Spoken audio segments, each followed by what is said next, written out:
What's going, guys? Jesse here, back to my channel, and tonight it's a very very posted video and stuff, and yes, I'm making this very late, right past 4 o'clock and stuff because I had to do something with my laptop or whatever. But anyways, enough of that. We're gonna go ahead and go straight to the show and stuff, and so yeah, let's get to it then. After the usual WWE Then Now Forever Together opener, we shoot inside the Pinnacle Bank Arena in Lincoln, where Kevin Patrick and Corey Graves welcome us to the show. The theme for Grayson Walter hits, and out he comes, accompanied by Austin Theory. As he settles in the ring, Patrick and Graves introduce themselves on camera and talk about the blizzard in Lincoln and the freezing temperatures outside. They inform us that they're ready to melt our faces off tonight, and then we shoot to a video package that shows how last week's show ended with Nick Aldis' Fatal 4-Way announcement for Royal Rumble, as well as the post-show digital exclusive segment that saw Roman Reigns tell Paul Heyman to fix this. Back live, we see Solo Sikoa and Jimmy Uso in the middle of an ambush attack on Cameron Grimes on the entrance aisle. Grayson Waller and Austin Theory are shown laughing and pointing from inside the ring. Security rushes to save Grimes, but the Bloodline duo beats them down as well. Now the Bloodline duo head towards the ring, where Waller and Theory think twice about going head to head with these two. They exit the ring and leave as Paul Heyman sells on the mic. The wise man talks about Smackdown general manager Nick Aldis, who is at ringside. He calls Aldis the bad guy. The fans should be booing for intentionally confirming that there will be a new champion at Royal Rumble with his fatal 4-Way announcement. Aldis gets in the ring and for some reason tells Heyman they aren't equals before assuring him the fatal 4-Way is a done deal for the Rumble. Aldis assures us that the Bloodline won't be ruining tonight's main event. Because the Bloodline are in the main event, he thanks Lincoln fans for turning up despite the blizzard. He says to reward them, they'll see in tonight's main event the Bloodline trio with Roman Reigns included. He says take on Randy Orton, AJ Styles, and LA Knight. Heyman goes to grab the mic, but Aldis won't let go. Heyman tells Aldis he knows Reigns isn't here tonight. Aldis says he's right. He says Roman Reigns has once again started something that he doesn't seem to want to finish because he's a coward. That's why. He tells the Bloodline they have until the main event of tonight's show to find a third match if you like, but if not, the match will go forward as a 3-on-2 handicap match. Alright, so the first match, well, the other one's supposed to be a first match, but we're going to count this as another first match because the Bloodline got into it on the, But anyways, here we go. Joaquin Wilde and Cruz del Toro versus Angel Garza and Humberto Carrillo. Once the opening segment wraps up, the commentators run down the lineup for tonight's show as the official match graphics flash across the screen. The theme for Angel Garza and Humberto Carrillo plays, and out they come with Santos Escobar. A vignette airs to show Santos' new alignment with the Julito Luchadors. We return live for the vignette wraps up, and we see Angel and Humberto posing on the ring apron as we head into a quick pre-match commercial break. When we return from the break, we see Jimmy Uso backstage stressing out to Solo Sikoa about having to compete in a handicap match tonight. Nothing there won't be anyone that wants to team with them, for after all they've done. And comes Paul Heyman, who assures him he'll find someone to team with them. Heyman walks off, telling Uso not to worry. Uso says he's worried and asks Solo if he's worried. Solo very, very calmly says he never worries. That's tribal chief stuff right there, folks. Back live inside the arena, the theme for the LWO duo of Cruz del Toro and Joaquin Wilde hits, and out they come. Santos Escobar joins Patrick and Grays on special guest commentary as the bell sounds to get this one officially off and running. We see all four men brawl in the early goings with the LWO duo, sending Angel and Umberto out to the floor. Ooh, I got chills. Sorry about that. Out to the floor and hitting dueling flipping splashes onto them over the ropes. Back in the ring, we see Angel and Umberto taking over after they pull the top rope down to send Del Toro crashing down to the floor at ringside with authority. Santos pops up from his seat at commentary and laughs as we hit it into a mid-commercial break. As we settle back in the break, from the break, we see the LWO duo fire up on offense with some breathtaking high spots in the ring. And to the floor when things take a turn for the worse. Carlito's theme hits and out he comes through the crowd, and he and Santos Escobar brawl to the back while in the ring. The heel duo get the pin while holding the ropes. So yeah, Angel Garza and Umberto won the first match. So yeah, here we go. Now we see Carmelo Hayes backstage talking with SmackDown general manager Nick Aldis in his office. Aldis tells him he impressed people in his U.S. title contender tournament performance. Hayes says he wants to shoot his shot. Then, as he goes to ask for a spot in the Royal Rumble, in comes Grayson Waller and Austin Theory. After some back and forth between Hayes and the duo of Waller and Theory, Aldis makes a match between Hayes and Theory because Waller offered Theory up instead of himself. We head to another commercial break after this wraps up.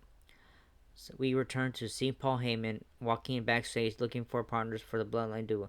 He has Carlito and tries bribing him with the Nabble.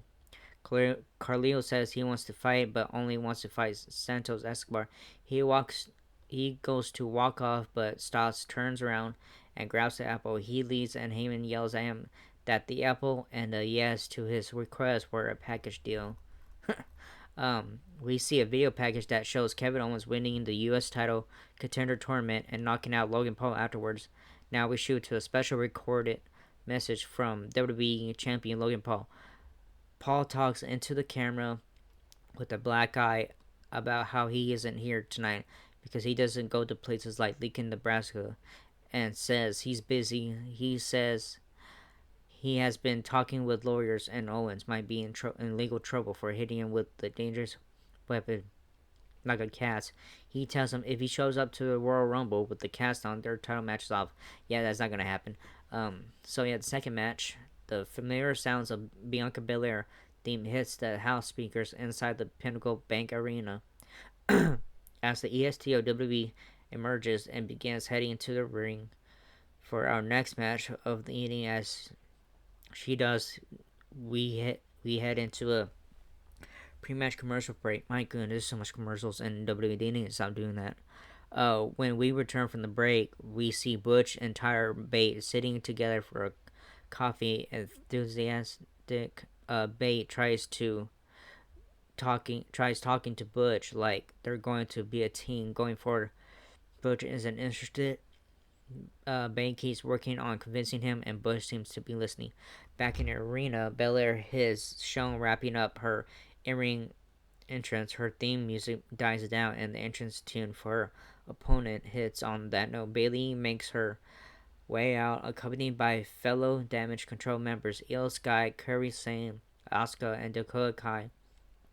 The bell sounds, and we're officially off and running with this women's singles match. The commentators talk about the long history between these two as they mix it up in the early goings. We see Belair controlling the offense early on. However, Bayley starts to take over as we head into a mid-match commercial break. When we return, we see Bayley still taking it to Belair as the entire group of Damage Control are shown watching on from ringside. Belair hits a sidewalk slam on Bayley to slow down her momentum. The crowd starts to rally behind Belair as she starts to take over on offense. Bayley ends up using Belair's long ponytail as she ties it into the bottom rope. Belair uses her long ponytail to trip Bailey, and eventually she unties it and frees herself. After some more back and forth action, we see Bailey send Belair to the floor in front of all the damage control members. She motions them for them to attack Belair while she ties the referee up, but they do nothing. The referee notices Belair signaling to them and turns to them. Bailey rolls out to go to work on Belair on herself. Since they won't, but then rolls Belair in the ring and looks as at damage control. Confused, she finally heads back into the ring, but Belair is recovered and takes over, hitting her KOD for the win. Bianca Belair won the match. Alright, we see a special video message from Kevin Owens in response to the one from Logan Paul earlier in the night. The prize fighter acknowledges the legal threats from Paul over his cast. Owens says it won't stop him from competing with a broken hand in their scheduled title tilt at the WWE Royal Rumble later this month. He then invites Paul to appear as his special guest on the KO show on next week's Smackdown. After this wraps up, we head into another commercial break. When we return from the break, we see a bummed out Bailey talking backstage with Dakota Kai as the rest of Damage Control hangs back a couple of feet away. Belair asks Kai why they didn't help. She says they didn't want to get her disqualified. She mentions how they still want to win all the gold and reminds Bailey she still has a Royal Rumble match to win on her own.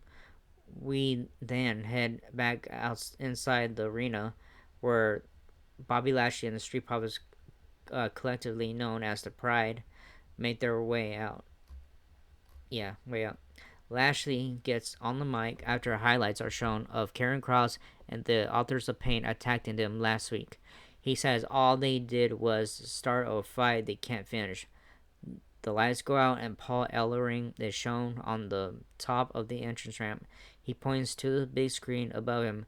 A special message with cuts and production effects airs with Karrion Kross with a new hairstyle talking with brown hair Scarlett about the new group he formed with the Authors of Pain, and Paul Ellering, which is now known as the Final Testament. Paul Heyman is seen backstage looking dejected as he is having no luck finding partners for the Bloodline. The main event tonight walks Pretty Deadly to suck up to Heyman in hopes of getting the spot. Alright, third match, Carmelo Hayes versus Austin Theory. Wait, never mind. Sorry. A video package airs to bring newer fans up to speed on who Carmelo Hayes is. After it wraps up, we return the Pinnacle Bank Arena in Nebraska when theme for this is third match. I'm sorry. For the former NXT World Champion hits, Hayes makes his way down to the ring for our next match of the evening, and we head into a mid-match commercial break. When we return, we see Austin Theory makes his way down to the ring, accompanied by Grayson. The bell sounds to get this one officially off and running. We see some back and forth action, and then we head into a mid-match commercial break. When we return, we see Hayes firing up to the fence. He goes for a Spanish fly off the top rope, and he and Theory finally collide heads and smack the mat with authority on the way down. The ref immediately calls for the bell, and the match is stopped. Theory isn't moving much, and Waller looks concerned as he checks on him. A replay is shown, and it looks worse in slow motion. So nobody won. So this is like the second time this month someone got injured in the ring. Weird, right? Alright, the fourth match, handicap match, which is the main event. Randy Orton, AJ Styles, and LA Knight versus Solo Sikoa and Jimmy Uso. Alright, this is the main event. So we're almost finished on SmackDown. Alright, main event time. The commentators announced a Royal Rumble Fatal 4-Way match Fatal 4-Way Universal title contract signing for next week's shown, as well as a KO show with Logan Paul and a women's title bout with Katana and Kaden Carter defending against Isa Isla Dawn, and Alba Fire. Hope I said one of those right. We shoot backstage and we see Jimmy Uso and Solo Sikoa approach a dejected Paul Heyman to find out who he got for them. As their partner, Heyman pretends to be confident in them and says he's no longer taking auditions for potential partners for them tonight. He tells Jimmy not to worry, and Jimmy again says he's worried in a comedic way, which Solo again coming and completely says he's not back inside the arena. The theme for Randy Orton hits as the Apex Predator makes his way out of the out for his scheduled 3-on-2 handicap main event. He is tagged from behind by Solo Sikoa and Jimmy Uso. Solo takes him out with the Samoan Spike, and we head to a pre-match commercial break on that note. When we return, we see Uso and Sikoa in the ring awaiting the arrival of their opponents for the main event contest. The theme for AJ Styles hits, and out comes the phenomenal one.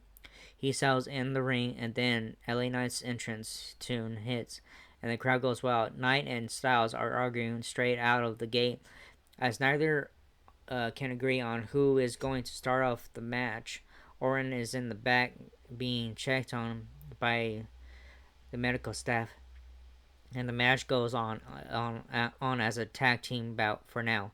Sikoa and Uso end up dominating the majority of the action. We head into a mid-commercial break with the Bloodline in a comfortable offensive lead, and Knight and Styles still having trouble getting on the same page.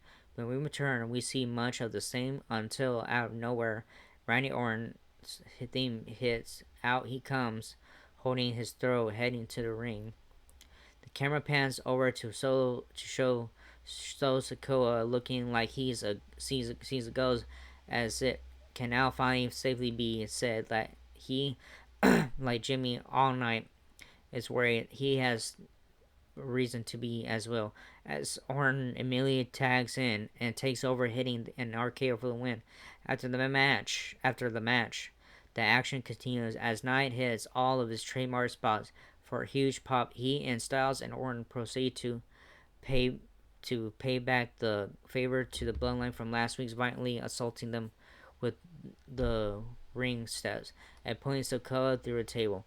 Paul Heyman says call Ramirez into his phone as this week's show goes off the air. Thanks, yeah. So yeah, Randy Orton, AJ Styles, and LA Knight won the match. Alright, next up, Rampage. Oh, thank goodness my camera stayed up. Alright, this is another AEW Rampage, for the Homecoming, which was taped the same night as AEW was on. So yeah, it was a special Homecoming episode on top of 1 hour's program in Kings. Okay, yeah. Alright, the usual "This is Rampage Baby" theme and opening video airs to get this week's special Homecoming edition of AEW Rampage officially off and running on TNT from Dave's Place in Jacksonville, Florida. So Eddie Kingston versus Wheeler Yuta for the AEW Continental Crown Championship. So yeah, already in the ring are the competitors for our opening contest, our lone title tilt of the evening, as Eddie Kingston puts his AEW Continental Crown Championship on the line for the second time since winning it, as he goes one-on-one with Wheeler Yuta. The bell sounds and we're officially off and running with this one. The Mad King starts off well, taking it to the Blackpool Combat Club member with chops. However, Yuta takes over. The fans chant "You still suck" at him, while the commentary trio of Excalibur, Jim Ross, and Tony Schiavone sing Yuta's praises, mentioning he is 9-0 in his last 9 matches on AEW Rampage. Yuta focuses his attack on the arm of Kingston, which Kingston sells throughout the entire match. Yuta comes close to finishing Kingston off a few times. However, the Mad King ends up fighting back into the lead and finishing this one off with the Northern Lights bombs. So yeah, still Continental Champion Eddie Kingston.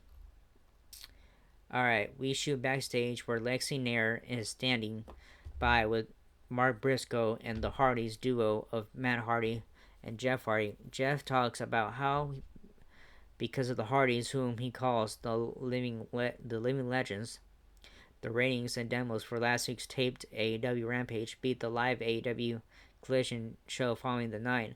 Matt Hardy gives Briscoe props and puts a chain with the Hardy symbol on it around his neck. He talks into the camera, making it clear that the brethren, which he calls the trio, are after AEW Trios Gold. We head to commercial break after this wraps up. When we return from the break, the familiar sound of Swerve Strickland's catchy ass theme hits, and out he comes with the rest of the Mongol embassy and Prince Nana, who is doing his goofy ass dance. The crowd pops huge for Swerve and began doing the Who's House, Swerve's House call and response routine. In the ring is Swerve's opponent Matt Sydal, who is introduced as from Clearwater, Florida. Regardless, the bell sounds, and it's immediately clear that despite in the sunshine state, this is indeed Swerve's house. Swerve takes it to Sydal straight out of the gate as the crowd rallies behind him.